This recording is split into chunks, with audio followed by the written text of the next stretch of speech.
is when he refuses to denounce Hasan Piker. Who is Hasan Piker? Hasan Piker said America deserved 9/11. America deserved 9/11. Anyway, let's take a look. His entire campaign started with division. The main issue he campaigned on was Gaza. Literally not true. This is so fucking stupid. Zohran Mamdani straight up barely talked about Israel, barely talked about Palestine. Okay? He had in the past when he was doing his activism. His entire campaign revolves around affordability. Here, for those who didn't hear it, I'm going to turn it up more. His entire campaign started with division. The main issue he campaigned on was Gaza. And that's not true. As a matter of fact, it was you who literally kept bringing the conversation back to it because you kept saying, because you thought that people would actually ride for you aggressively, you old bitch. You're the one who kept talking about Israel. You're the motherfucker who kept the conversation staying on Israel. If anything, Zohran constantly was like, hey guys, I'm not running for mayor of Tel Aviv. I'm trying to be the mayor of New York. Can we shut the fuck up about this? And everybody knows it. If it wasn't the most viral moment from the last primary debates that unironically played a major role in Zohran breaching containment and cutting across the crowded primary as a singular force, because of that one moment where everybody's like, I will go to Tel Aviv. I'm going to go to Israel when I become mayor. I love the Holy Land. And Zohran was like, I'm not going to Israel, man. I'm the mayor of New York. I'm chilling here. Okay. It's so funny that they were constantly being like, well, what about Israel? What about Israel? And Zohran was like, guys, I don't know about the affordability crisis in Israel. They're doing a genocide. That's it. Can we please talk about New York now? Israel and being pro-Palestinian. Let me ask you a question. You know how tense that issue was. You know how raw the feelings were. It's so funny. He's just trying to angle it in a way where he doesn't offend the majority. He is trying to find a way to talk about it like he didn't literally say he would be Benjamin Netanyahu's lawyer, pro bono lawyer on his fucking ICC charge.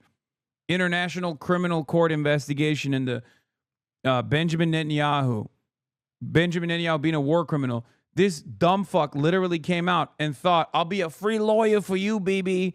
Like he straight up thought that was going to be a banger. And everybody was like, why the fuck would I care about this? Like, why would I? Ew. Clearly, in terms of the New York mayoral race, most people don't give a fuck. Like, that's not the consideration. That's not the top priority. Israel's not the top priority for the New York mayoral race. And as a matter of fact, the reason why Zohran won the primaries was because he was like, I'm running for mayor of New York. Everybody calm down, okay? But the ones that do care about it, well, guess what? The New Yorkers that do care about Israel, maybe not as a top priority, but as an important priority nonetheless, the majority position was that they don't fuck with Israel. And that's the reason why he has to turn around and be like, well, Zohran was constantly bringing up Gaza. He was talking, Mamdani was talking about Gaza all the time, and it was a time when tensions were hot. He shouldn't have said anything while looking as brown as he does. I'll have you know. About the Middle East situation on both sides. What does Gaza and Israel have to do with running for mayor of the city of New York? Am I missing something? Is the mayor a member of the United Nations? Is he part of a negotiating team? Why? Wait, bro, it's so crazy. I feel like I'm losing my mind, bro. Brother, you literally signed on to offer pro bono legal counsel to Benjamin Netanyahu. Zohran didn't do any of that. Hello? That was his argument. You can't be taking that argument at the last second His argument was like, bro, I'm the mayor in New York, okay? I'm just going to follow the law. Can we please just chill out? Why? Why? Because he wanted to use it for political purposes across the board. And probably, from my opinion, the most widespread attack on New Yorkers is when he refuses to denounce Hasan Piker. Who is Hasan Piker? Hasan Piker said America deserved 9/11. America deserved 9/11. It's so funny that he keeps saying America deserved 9/11 because it brings out so many bangers, like Vika's Music made one. How many thousands of New Yorkers have died in 9/11 and still dying because of 9/11 illnesses? And he will not denounce Hasan Piker? He said it way more than me, bro. You kidding me? Yeah. Who's Hasan Piker? Failed the bus driver test in spectacular fashion. And I don't know why he keeps hitting that over and over again. Like, someone at his corner needs to be like, hey, I feel like someone in his corner is doing this because he's like, well, if we can't take out Zohran, maybe we can like tarnish Hasan's reputation somehow or something. I mean, he's like a big anti-Israel op. Like, come on, do us one good thing, Andrew. You're gonna fucking fail anyway. It's just like, it's just not. It's so dumb. Once again, I cannot stress this enough. New Yorkers, by and large, that are going out to vote are not voting on whether or not Zohran hung out with HasanAbi Piker. They're voting on a bunch of issues, right? Affordability. If they like Zohran, they're voting for Zohran for that reason. Maybe Israel, they're fearful that Zohran is going to be a threat to Israel or something somehow as the mayor of New York. I don't know, whatever kind of hysterical shit that they believe, or because they're conservative and they're fearful of what Zohran might do to the interests of the real estate developers or the Wall Street or whatever. Okay. But what they are not voting on is Hasan Piker, because New Yorkers, especially those who are going out to vote, don't know who the fuck Hasan Piker is. They don't know who I am. And the ones that do like me. The majority of the New Yorkers who know who I am, the majority of the New Yorkers don't know who I am. But the majority of New Yorkers who do know who I am like me, as opposed to those who don't. And the thing is, the ones who don't like me were never going to vote for Zohran anyway. You offend 9/11 families, you offend every New Yorker. Because 9/11 was an attack on all New Yorkers, and it traumatized all New Yorkers. So no, he's not the victim. He is the... That's so fucked up too. Dumbass. He was literally a New Yorker when 9/11 happened. He was first victimized and traumatized by 9/11 happening, and then he was further traumatized by the fact that he was a little Muslim boy in the aftermath of 9/11. What the fuck are you doing? Offender. And he has done a great deal of damage. Now, is it unusual to see people playing politics by trying to divide? No. He has been offensive across.